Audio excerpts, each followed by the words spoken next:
Genesis 49. Ipinatawag ni Jacob ang kaniyang mga anak at sinabi, "Lumapit kayo sa akin at sasabihin ko sa inyo ang mangyayari sa inyo sa hinaharap. Kayo mga anak, magsilapit sa akin. Akong inyong ama ay sumandaling dinggin. Si Ruben, ang aking panganay na anak, sa lahat kong supling ay pinakamalakas. Mapusok ang loob, baha ang katulad, bawat madaanan ay sumasambulat. Sa kabila nito'y hindi ka sisikat, hindi mangunguna, hindi matatanyag, pagkat ang ama mo ay iyong hinamak, dangal ng aliping asawa ko ay iyong winasak. Simeon at Levi na magkapatid, ang sandata ninyo'y ipinandulupig. Sa usapan ninyo'y di ako sasali, sa inyong gawain hindi babahagi. Kapag nagagalit agad, pumapatay, lumpo pati hayop kung makatuwaan. Kayo'y susumpain sa bangis at galit sa ugali ninyo na mapagmalabis. Kayo'y magkakawatak-watak sa loob ng sa buong lupain, sa buong Israel ay pangangalatin. Ikaw naman, Huda, ay papupurihan niyong mga anak ng ina mong mahal. Hawak mo sa leeg ang iyong kaaway, lahat mong kapatid ay... Let me read that again, sorry. Ikaw naman, Huda, ay papupurihan niyong mga anak ng ina mong mahal. Hawak mo sa leeg ang iyong kaaway, lahat mong kapatid sa iyo'y gagalang. Mabangis na leon ang iyong larawan, muling nagkukubli matapos pumatay. Ang tulad ni Huda ay leyong nahihimlay, walang mangangahas lumapit sinuman. Setrong sagisag ng lakas at kapangyarihan, sa kanya kailanmay hindi lilisan. Mga bansa sa kanya'y magkakaloob, mga angkan sa kanya'y maglilingkod. Batang asno niya doon natatali sa puno ng ubas na tanging pinili. Mga damit niya'y doon nilalabhan sa alak ng ubas na lubhang matapang. Matay namumula dahilan sa alak, ngiti pumuputi sa inuming gatas.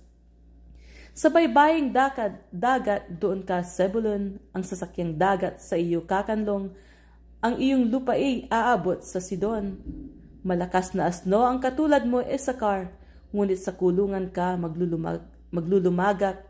Nang kanya makita iyong pahingahan, ang lupain dooy tunay na mainam.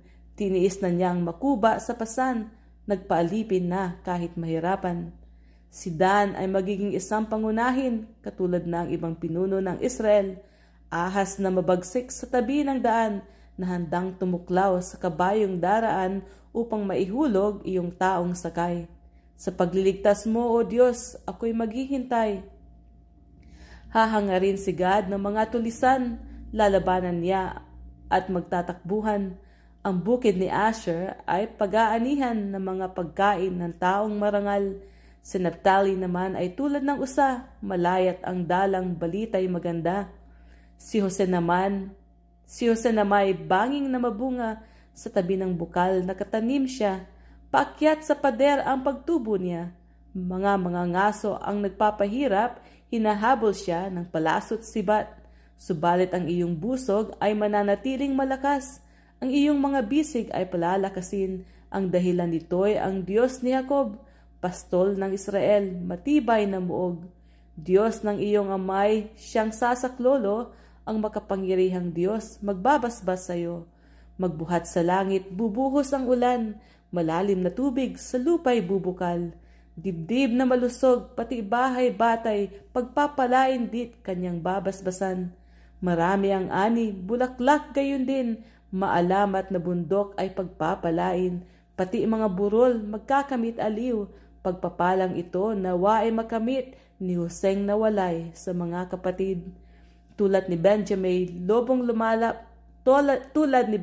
lobong pumapatay, sumisira ito ng inaalmusal, kung gabi ang huli pinaghahatian. Ito ang 12 anak ni Israel, at gayon sila binasbasan ng kanilang ama ayon sa basbas na angkop sa kanila. Pagkatapos sinabi ni Jacob sa kanyang mga anak, "Ngayoy papanaw na ako upang makasama ang mga ninunong na mayapa na. Doon ninyo ako ililibing sa pinaglibingan sa aking mga magulang sa yungib sa bukid ni Ephron na Hiteo. Ang libingang iyo'y nasa Makpila sa silangan ng Mamre sa may Kanaan. Binili iyon ni Abraham at doon siya inilibing pati ang kanyang asawang si Sarah. Doon din inilibing ang mag-asawang Isaac at Rebecca at doon ko rin inilibing si Leah. Ang bukid at yungib na iyon ay binili nga sa mga Hiteo. Matapos masabi ang lahat ng ito, siya ay humimlay at namatay. Basahin ko li yung sa 12 niyang anak. Okay. Si Ruben, ang aking panganay na anak, sa lahat kong supling ay pinakamalakas. Mapusok ang loob, baha ang katulad, bawat madaanan ay sumasambulat.